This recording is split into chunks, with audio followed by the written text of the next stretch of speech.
Muito bem, irmãos, nós vamos hoje encerrar o mês da família. Foi gostoso esse mês, foi muito bom, né? A Cris falou que queria ter dado uma lembrancinha para cada um, ela deu, na verdade, né? De fato, todos, os que, pelo menos os que se inscreveram, ganharam a lembrança, e não foi falta de lembrança, é que os irmãos talvez não acreditaram e não se inscreveram e perderam a bênção, né? Mas quem acreditou e se inscreveu, ganhou a bênção, e foi uma bênção muito grande na nossa vida, tá bom? Nós vamos terminar esse mês, e para terminar nós vamos falar um pouquinho sobre uma coisa que é bem comum em casa, que é a correção. Não sei se você foi corrigido pelos seus pais e foi disciplinado. Na minha época, a correção era na base da cinta.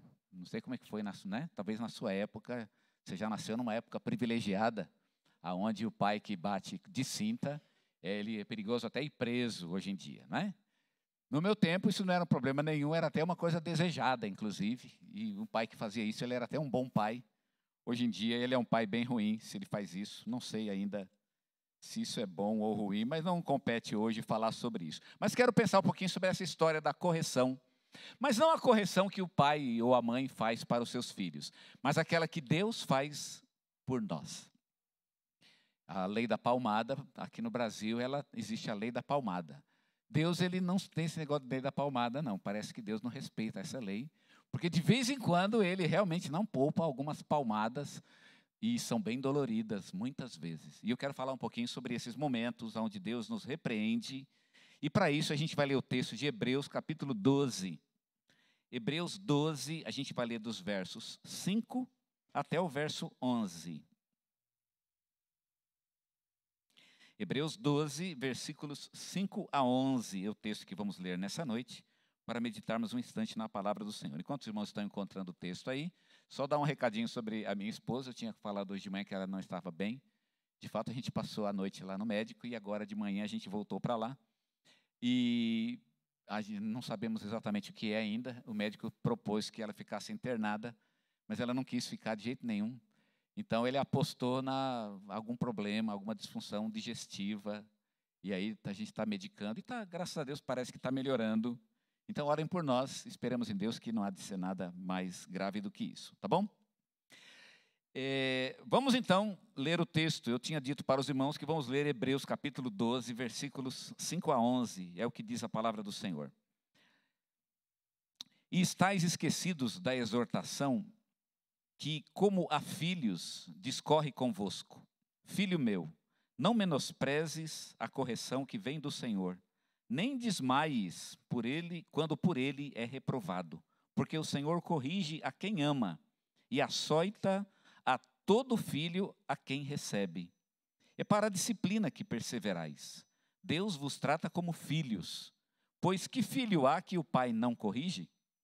Essa pergunta de Hebreus é bem curiosa, né? Tem algum filho que o pai não corrige? O escritor de Hebreus acha que isso não existe, né? Ele parece ele está ingênuo aqui ou não? É que o mundo mudou muito, desde a época em que Hebreus foi escrito até hoje. Mas se estáis sem correção, de que todos têm se tornado participantes, logo sois bastardos e não filhos. Além disso, tínhamos os nossos pais, segundo a carne, que nos corrigiam, e os respeitávamos. Não havemos de estar em muito maior submissão ao Pai espiritual, e então viveremos? Pois eles nos corrigiam por pouco tempo, segundo melhor lhes parecia. Deus, porém, nos disciplina para aproveitamento, a fim de sermos participantes da sua santidade. Toda disciplina, com efeito, no momento não parece ser motivo de alegria, mas de tristeza. Ao depois, entretanto, produz fruto pacífico aos que têm sido por ela exercitados, fruto de justiça. Amém? Vamos orar mais uma vez? Obrigado, Deus, pelo culto. É maravilhoso estar na Tua presença, e até este momento tem sido maravilhoso. E queremos que continue assim, Senhor. Então, fala conosco. Também é maravilhoso ouvirmos a Tua voz, e os nossos corações estão abertos para isso. E prontos, ó Deus, para serem transformados, como acabamos de cantar na canção, que realmente nossas vidas estão no Teu altar para serem transformadas por Ti. É o que faremos e o que fazemos neste momento, no nome do nosso Senhor Jesus. Amém. Eu tinha dito para os irmãos, e eu preciso repetir porque isso realmente é muito, muito importante, não me lembro em que, eu acho que foi quando eu cheguei que eu disse isso, de que Deus ele não está muito preocupado com a nossa felicidade. Não é esse, não é esse o grande problema de Deus e não é esse o grande desafio de Deus na nossa vida. Eu sei que a felicidade é uma coisa que todo mundo quer e todo mundo busca. E se você pensa na possibilidade de que você não vai ser feliz, isso é um problema enorme para você. Mas a gente precisa concordar e precisa admitir que a palavra nos deixa suficientemente claros de que Deus não está tão preocupado com a nossa felicidade e nem com a nossa alegria. Se tem uma coisa que Deus realmente está preocupado, e isso sim é uma coisa que Deus está obstinado, e para Deus é uma verdadeira obstinação, é com a nossa santidade. A gente leu e vai ler daqui a pouco aqui no texto que acabamos de ler, mas eu poderia citar um outro autor bíblico, Paulo, que escrevendo aos Tessalonicenses, no capítulo 4, versículo 3, diz: porque esta é a vontade de Deus, e Paulo poderia dizer, a vossa felicidade, mas ele não diz. Ele diz, esta é a vontade de Deus, a vossa santificação. Deus quer que nós sejamos santos. E a primeira preocupação de Deus em nossa vida é com a nossa santidade. Deus ele há de fazer tudo para que nós sejamos levados a viver uma vida de santidade. E ele vai nos levar a isso a qualquer preço. E a gente nunca deve subestimar o que Deus está disposto a fazer para nos levar à santidade. Jesus nos deu uma pequena demonstração disso, quando ele falou lá no Evangelho, que se um olho nos escandaliza, nós deveríamos arrancá-lo e jogá-lo fora. Ou se uma mão nos escandaliza, nós deveríamos arrancá-la e jogá-la fora. Ele diz, é melhor vocês entrarem na vida sem um olho ou sem uma mão, do que com o corpo inteiro perecerem no fogo do inferno. O que Jesus está tentando mostrar para a gente é até que ponto ele está disposto a ir para que nós sejamos santos. Ele há de fazer isso a qualquer preço e por muitos caminhos. É claro que não são caminhos ruins. Deus há de nos levar à santidade e por alguns caminhos muito bons, inclusive. Se você não for por um caminho bom, ele pode até optar por um caminho que não vai ser tão bom assim para você. Mas, em princípio, ele nos deu coisas muito boas para que nós tivéssemos santidade. Por exemplo, a leitura bíblica. A leitura bíblica não é para ser uma coisa horrorosa, é para ser uma coisa boa, agradável. Eu, pessoalmente, gosto muito de ler a Bíblia e tenho certeza que você também, e é um caminho para a santidade. A oração é algo muito agradável e é um caminho para a santidade também. A comunhão na igreja é uma coisa muito agradável e muito gostosa e é um caminho para a santidade. Agora, se nós não estamos atentos a esses recursos, que deveríamos estar, mas se não estamos atentos a eles, e se nós não estamos seguindo por esse caminho, e por isso a santidade está faltando em nossas vidas, é bem possível que Deus vai tentar então por outros caminhos. Assim como nossos pais faziam, e o texto acabou de lembrar isso. Os nossos pais, eles queriam, certamente, eles preferiram que nós desenvolvêssemos uma vida saudável, uma vida correta e justa, e eles queriam que nós fizéssemos isso ao preço de coisas boas, não é? Que seja o dia a dia, uma palavra boa, através de uma boa leitura, através de um bom relacionamento com eles, até brincando com eles, brincando com a sua mãe, de casinha, com o pai de bola, seria muito bom. Mas nem sempre esse método funcionou, né? Na minha infância, nem sempre os meus pais serem bons para mim e fazerem essas coisas agradáveis, nem sempre funcionou. E às vezes eles precisavam fazer umas coisas que eu não gostava muito. Mas o objetivo era o mesmo, de que eu tivesse uma vida correta, e assim é o objetivo de Deus. Deus, ele usa muitas vezes a disciplina. Podemos achar até que Deus não está sendo amoroso conosco. Mas tudo que Deus faz é porque ele nos ama. Aliás, quem é pai e disciplina seu filho, sabe que é muito difícil para um pai disciplinar um filho, principalmente porque ele ama seu filho. É uma grande demonstração de amor disciplinar um filho. Nesse capítulo, nós temos aqui uma das maneiras como Deus opera a nossa santificação, através da correção e da disciplina. A pergunta que o texto coloca é: por que nós estamos sofrendo? E ele então vai dar a resposta. É exatamente o problema dos hebreus, né? Parece que os hebreus deveriam estar sofrendo e eles não tinham resposta. Por que a gente está sofrendo? E agora o autor vai explicar por que eles estão sofrendo. Nós estamos sofrendo E pasmem com essa resposta, vocês estão sofrendo, ele diz, porque vocês são filhos de Deus. Se vocês não fossem, vocês não estariam sofrendo, mas porque são, vocês estão sofrendo.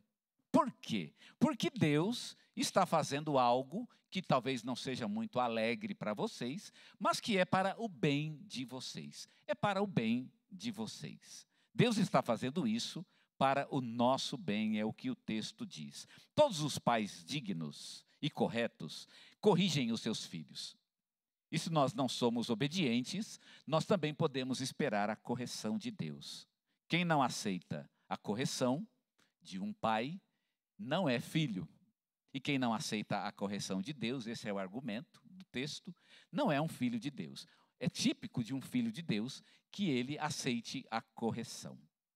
Bem, então ao invés de ficarmos aborrecidos, esse é o raciocínio do texto, ao invés de ficarmos aborrecidos com Deus, nós deveríamos então agradecer a Deus pela disciplina. Não sei se você já fez isso, mas é um negócio bem bacana. Deus, obrigado pela disciplina, porque a disciplina está me conduzindo por um bom caminho. Apocalipse capítulo 3, verso 19 diz, eu repreendo e castigo a todos quantos amo.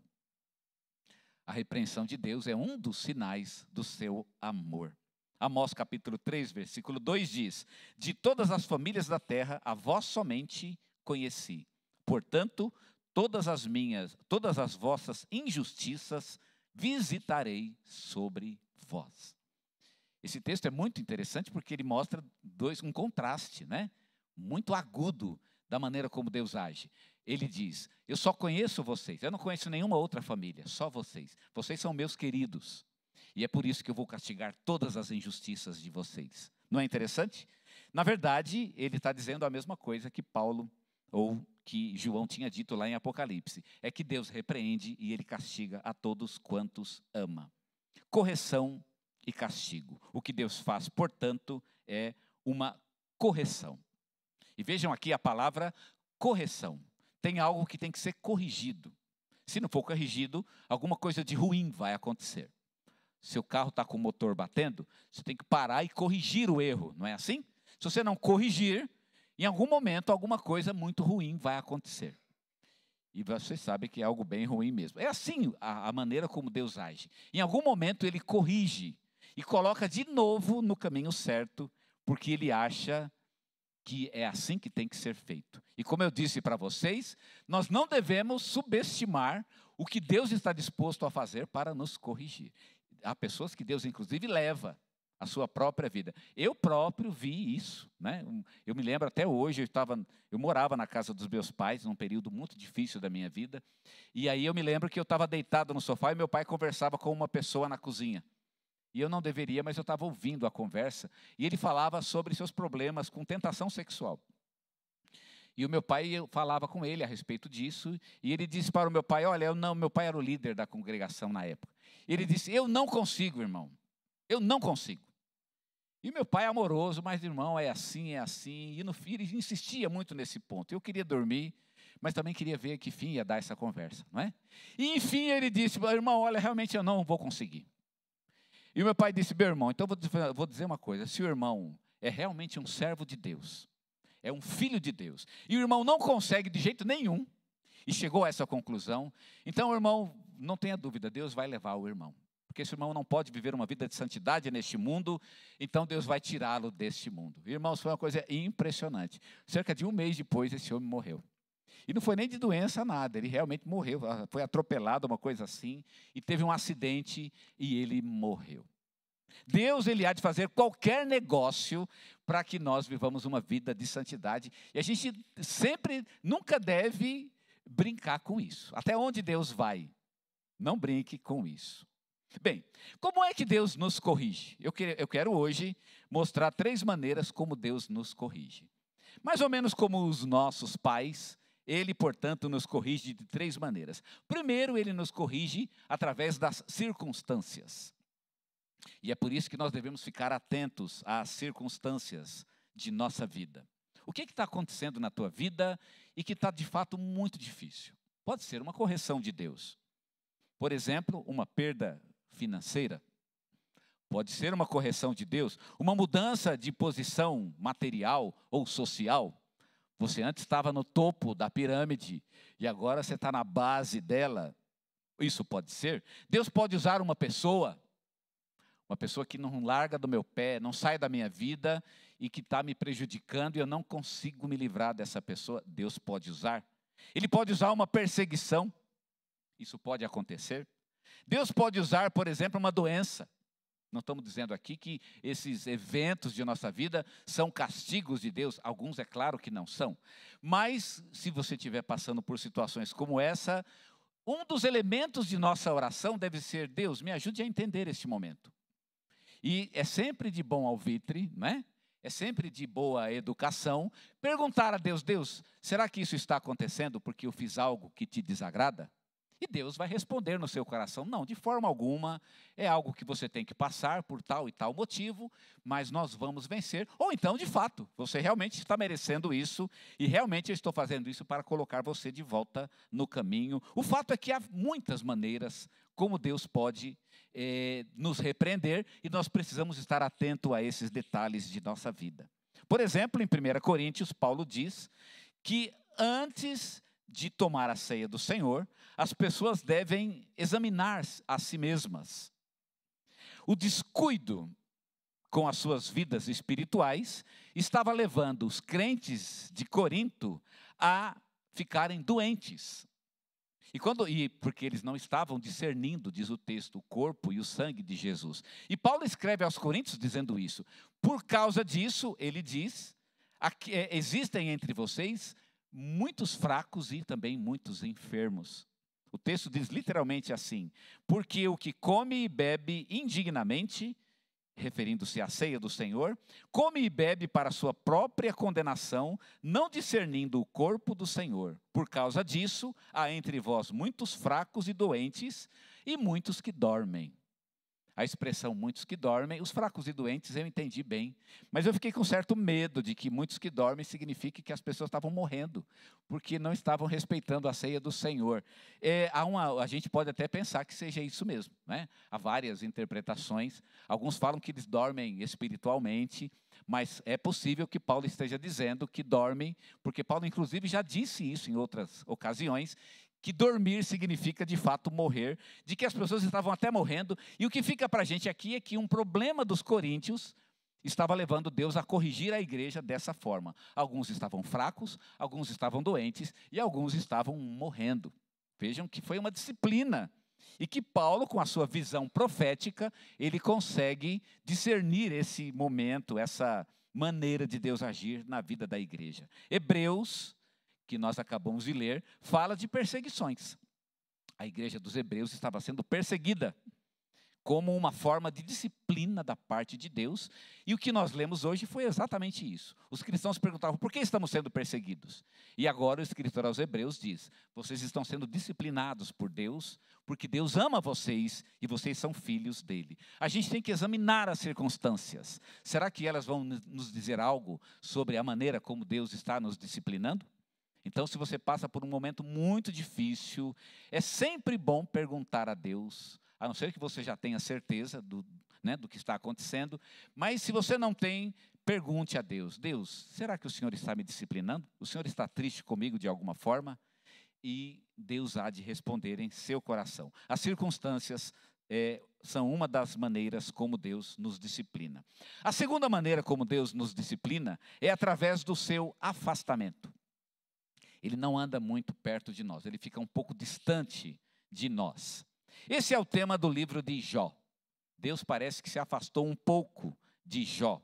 É também o tema do livro de Oséias. Deus, ele fala através de Oséias que ele estava se afastando do povo, como que deixando o povo sozinho. Deus fez isso algumas vezes, quando o povo estava no deserto. Deus se afasta, portanto. Deus se afasta ou afasta a sua presença, e quando Deus afasta a sua presença, algumas coisas se afastam de nós também. Por exemplo, as suas bênçãos. E por que Deus faz isso? Deus faz isso para levar o seu povo para o arrependimento.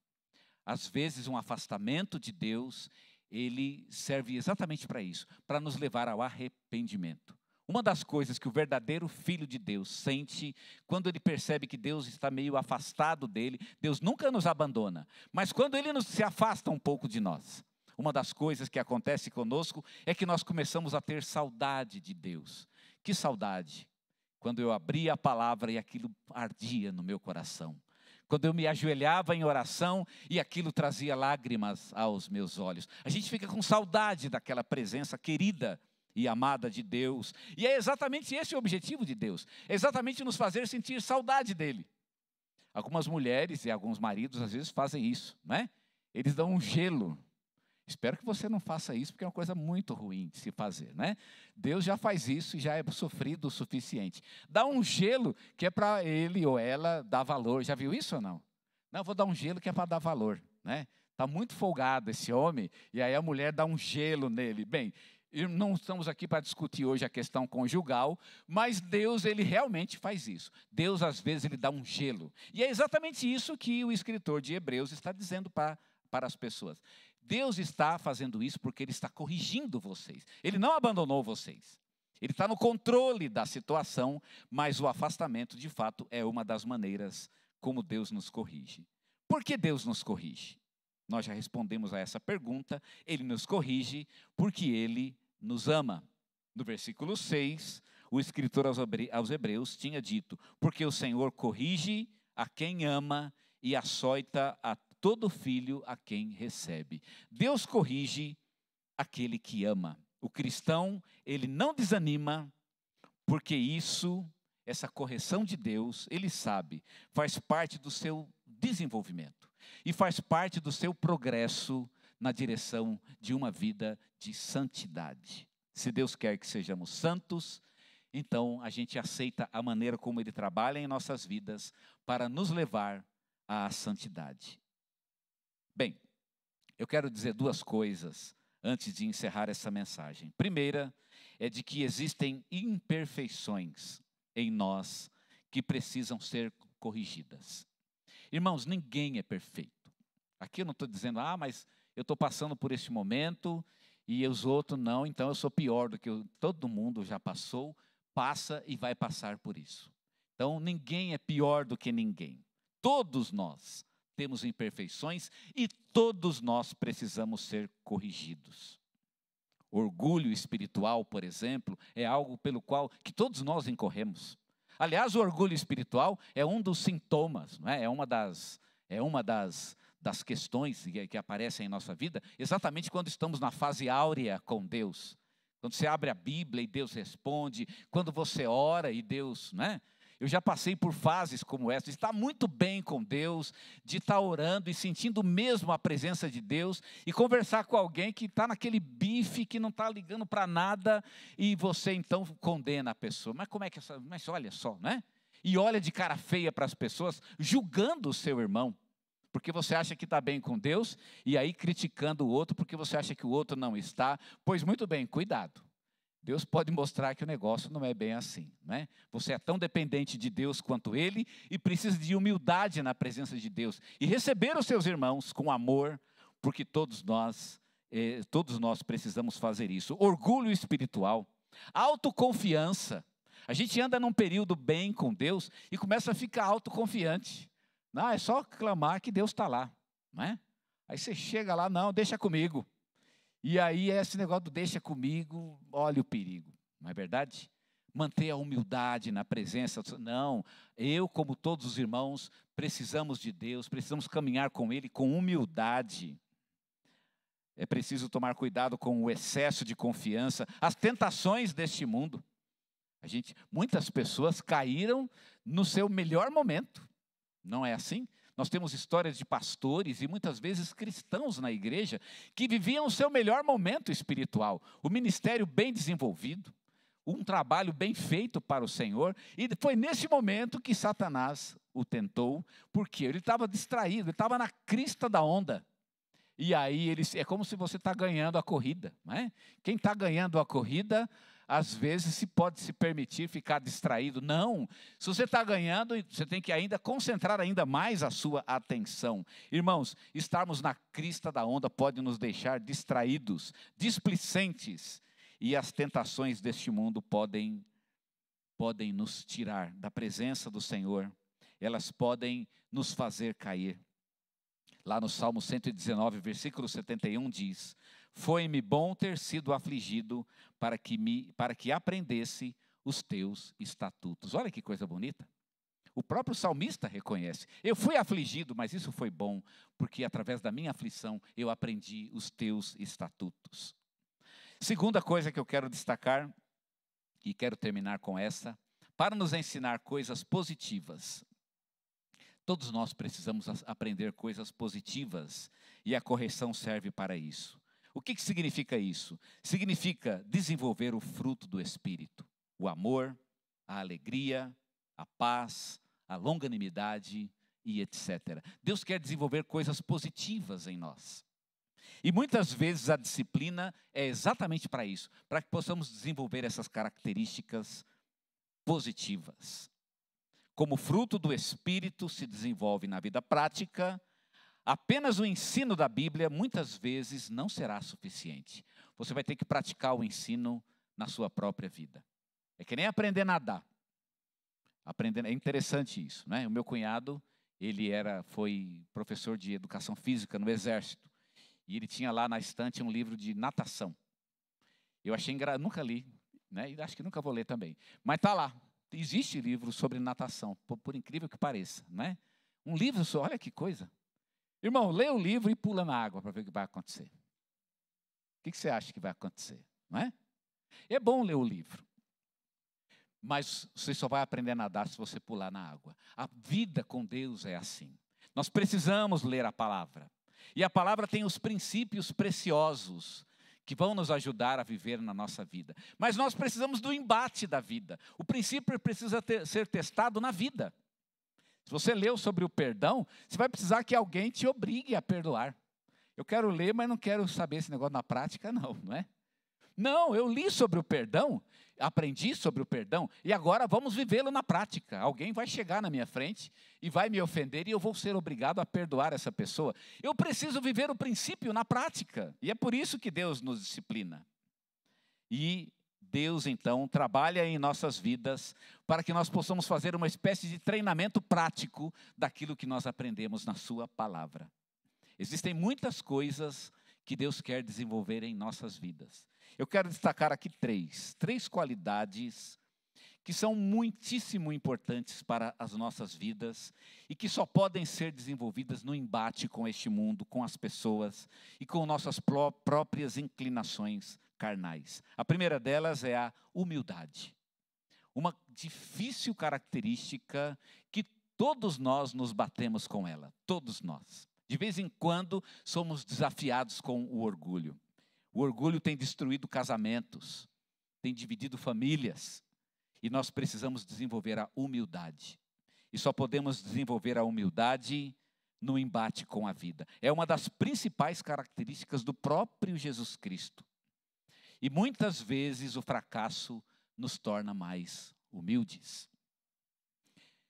Mais humildes. Eu estava comentando aqui no Celebrando, uns tempos atrás, quando eu fiz a palestra aqui, acho que foi na semana passada ou na semana retrasada, falando a respeito do Celebrando, que na minha igreja anterior era só com pessoas que tinham dependência química, e uma das coisas que a gente aprendeu no processo é de que somente um ex-dependente químico é que tem poder para falar com um dependente químico.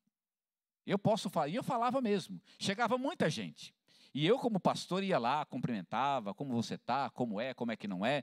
Eu ajudava, né? E creio que ajudava até um ponto. Mas, irmãos, eu via que a palavra mais poderosa era daquele que tinha passado pelo problema. Era o sujeito chegar e dizer: olha, eu fui que nem você, eu caí na sarjeta, eu perdi família, eu perdi emprego, perdi tudo. E quando ele dava esse testemunho, ele falava uma coisa que eu não tinha vivido. Esse quebrantamento, essa humildade que agora tinha, ela era poderosa na vida dessas pessoas. Irmãos, a humildade é poderosa. O fracasso, ele muitas vezes nos torna humildes, e é por isso que Deus usa o fracasso. É quando você diz: Deus, eu fracassei. Eu sou um fracasso. E aí Deus pode dizer: de fato, você é mesmo. E é por isso que você precisa de mim. Esse é o tipo de característica que só mesmo o nosso embate com a vida pode desenvolver. Muitos de nós precisam ser questionados ou quebrados através da correção do Senhor. Muitos de nós, para que possamos desenvolver a humildade. A segunda característica que a disciplina de Deus traz para nós é a devoção. Precisamos manter os olhos fixos nas coisas do alto. Nós não podemos nos apegar a este mundo. O mundo tem um brilho muito forte. E nós não podemos nos deixar seduzir pelo brilho deste mundo. Às vezes, nós precisamos perder coisas do mundo para sabermos que nós não pertencemos a este mundo. Eu perdi um computador certa vez. Não tinha esse negócio de nuvem. O negócio de nuvem estava aparecendo. Isso faz uns 15 anos, talvez. Não, um pouco menos, uns 10 anos. E esse negócio de nuvem era novo ainda. Eu não tinha isso. Eu guardava tudo num HD, aquele tijolão, né?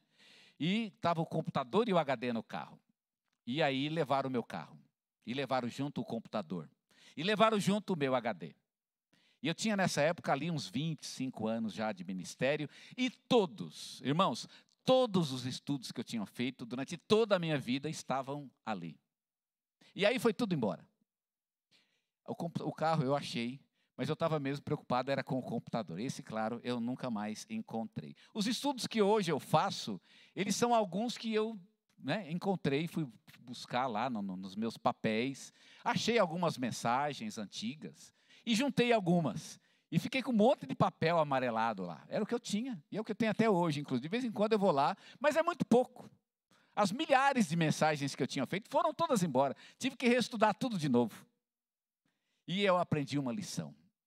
E Jesus tinha já me ensinado, e eu já devia ter lá aprendido há muito tempo atrás, de que nós não deveríamos ajuntar tesouros neste mundo.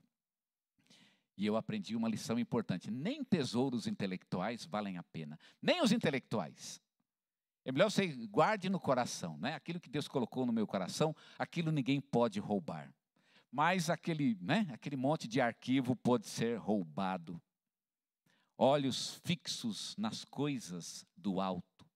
Uma das coisas que eu pensei quando fui roubado é de que eu estou no mundo e o mundo é assim mesmo. Eu não posso esperar outra coisa deste mundo. Infelizmente, esse é o mundo no qual vivemos. Eu estranharia se o mundo me desse um computador, né? Chegasse lá alguém, um ladrão, pastor, um computador aí para o senhor. Se bem que o ladrão dá um computador é meio estranho, né? Vai ficar meio esquisita essa história. Mas alguém chega, pastor, aqui um computador para o senhor. Irmãos, eu não espero isso do mundo. Eu só espero que o mundo me tire mesmo. Foi uma lição que eu aprendi. Eu baixei a cabeça e falei, sabe de uma coisa? Eu não vou me deprimir. No primeiro momento eu até pensei nisso. Mas isso foi só no dia. No dia seguinte eu levantei e disse, não, peraí, não. Isso é do mundo. Eu não vou ficar chateado porque isso o mundo há de fazer. Ele fez e vai continuar fazendo. Eu não posso esperar outra coisa deste mundo. Irmãos, muitas vezes as dificuldades que passamos e a correção de Deus é exatamente por isso. Para a gente se desencantar com este mundo. E começar a pensar, sabe de uma coisa? Esse mundo eu queria mesmo era estar com o Senhor. Aí você está chegando. Chegamos no ponto. Era isso mesmo que você tinha que entender. Vamos viver neste mundo, vamos viver as alegrias que o Senhor nos dá neste mundo, mas nunca ficar muito fixo neste mundo, porque as verdadeiras alegrias ainda estão nos aguardando quando estivermos na presença do Senhor. E a última característica que somente essas circunstâncias podem trazer a nós é a mansidão. A mansidão. Amar os outros, ter empatia para com as pessoas. Eu citei aqui um dia desses, numa das mensagens, acho que foi semana passada, se eu não me engano, o Sérgio Pimenta, que quando estava morrendo de câncer, escreveu uma das mais belas músicas do seu repertório, aliás, uma das que eu já ouvi. Só quem sofreu pode avaliar quem sofreu, pode se identificar, pode ter o mesmo sentir. Só quem sofreu tem palavras de puro mel, que transmitem todo o calor para quem precisa de amor. Quem escreveu isso foi um homem que estava numa cama, sofrendo de dores horríveis com um câncer na cabeça. Só quem sofreu pode avaliar quem sofreu. Irmãos, as circunstâncias difíceis de nossa vida fazem isso, nos dão empatia para com as pessoas. De repente eu começo a entender aquele que sofre. Querido, eu passei por isso, eu sei o que você está passando. e você o abraça, e você o compreende, e você o ama de forma especial, e quando você faz isso, você é um veículo especial da graça de Deus na vida dessa pessoa, coisa que você não teria se você não tivesse passado por isso. Não foi bom ter sido disciplinado pelo Senhor? A melhor maneira de sermos empáticos é experimentando a mesma coisa que as pessoas experimentam. E muitas vezes Deus há de fazer isso. Ele há de fazer-nos passar por circunstâncias e dificuldades que vão nos fazer empáticos para com as pessoas. Um dos pastores bem-sucedidos que eu conheci, um mentor para o meu próprio ministério, foi o pastor Manuel de Jesus Té. Ele tinha um filho autista.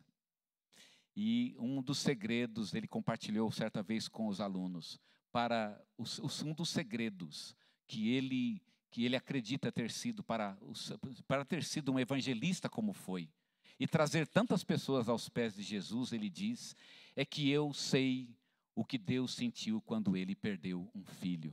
Eu sei. Todo dia que eu olho para o meu filho, eu penso nas coisas que eu perdi se ele tivesse sido uma criança normal. E isso me faz empático para com o próprio Deus, que também perdeu um filho. E isso deu poder à sua mensagem. Meu irmão, você há de passar por circunstâncias as quais Deus há de usar para levar você à mansidão e à empatia para com outros que também estão sofrendo, e Deus quer te usar como instrumentos na vida dessas pessoas. Podemos passar pela correção de Deus e entender que Deus está fazendo o melhor sobre nossas vidas. Ele faz isso porque Ele nos ama, foi o que disse Hebreus. Amém?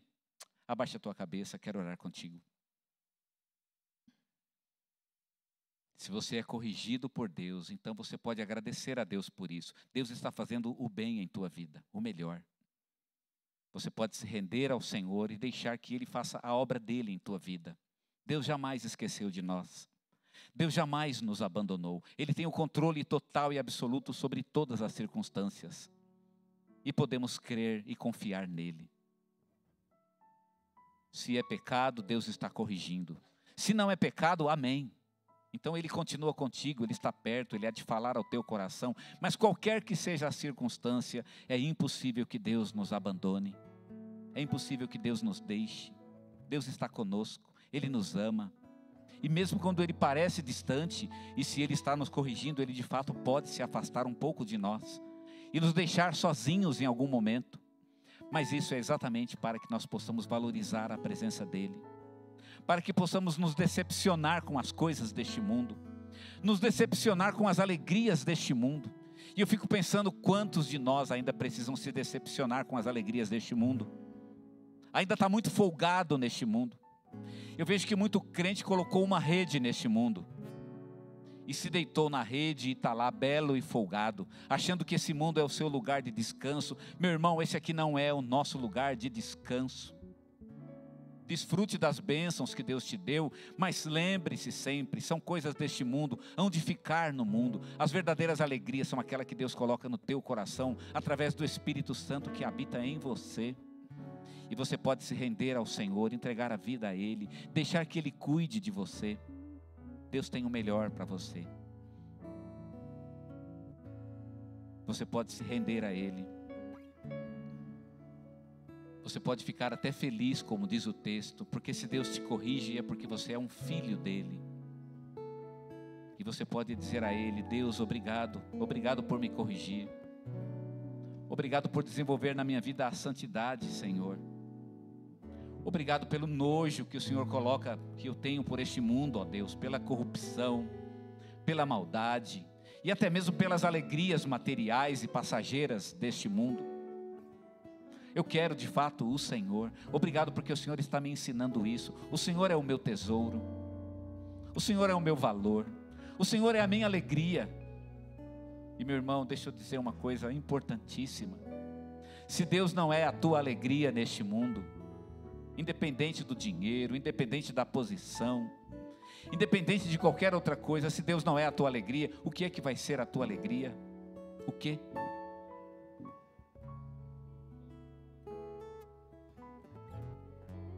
Uma certa vez eu estava falando a respeito dessas coisas, e uma irmã que era solteira, ela veio falar comigo, e ela não tinha se casado.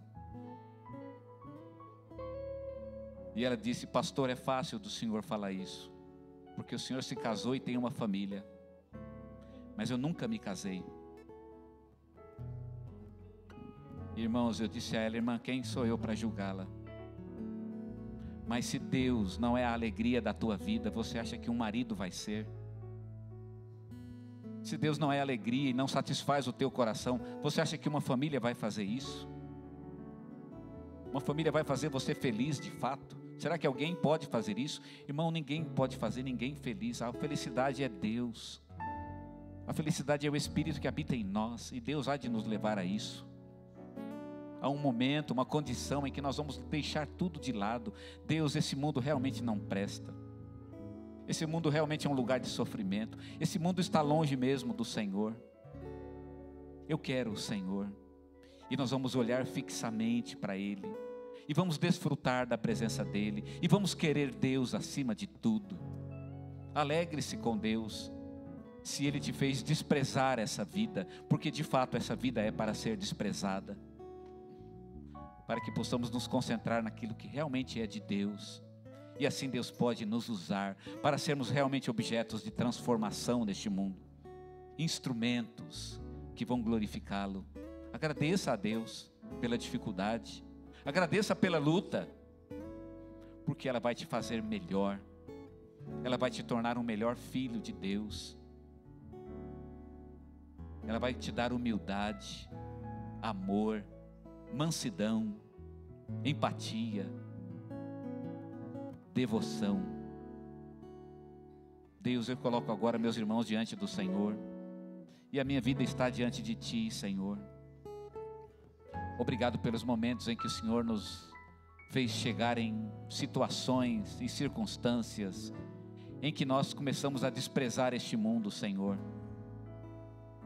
Talvez alguns foram até o exagero de até querer tirar a própria vida. Deus nos livre disso. Essa nunca foi a intenção do Senhor. Mas de fato é a intenção do Senhor que nós não valorizemos demais as coisas deste mundo. Temos uma casa eterna nos céus. E temos uma vida espiritual que está acima da vida material, acima da vida deste mundo. E temos alegrias em Deus que nenhum marido, nenhuma esposa e nenhuma família pode. Não é possível, ó Pai, nenhum deles pode concorrer, porque Paulo mesmo disse: as alegrias deste mundo não podem se comparar com as alegrias que em nós haverão de ser reveladas em Cristo Jesus. Pai, obrigado por nos disciplinar dessa forma. Vamos caminhar contigo firmes, vamos continuar com os valores que o Senhor colocou em nossa vida, não vamos nos afastar deles um só minuto. E Deus nos livre, ó Pai, se vamos blasfemar, jamais, ó Deus, dizer que o Senhor nos esqueceu, ou que o Senhor nos abandonou, e o Senhor não quer mais ficar conosco. Não, Senhor, não é possível. O Senhor está disciplinando aquele a quem ama. Nós não vamos duvidar do Teu amor jamais. Isso realmente é algo que está fixo em nós.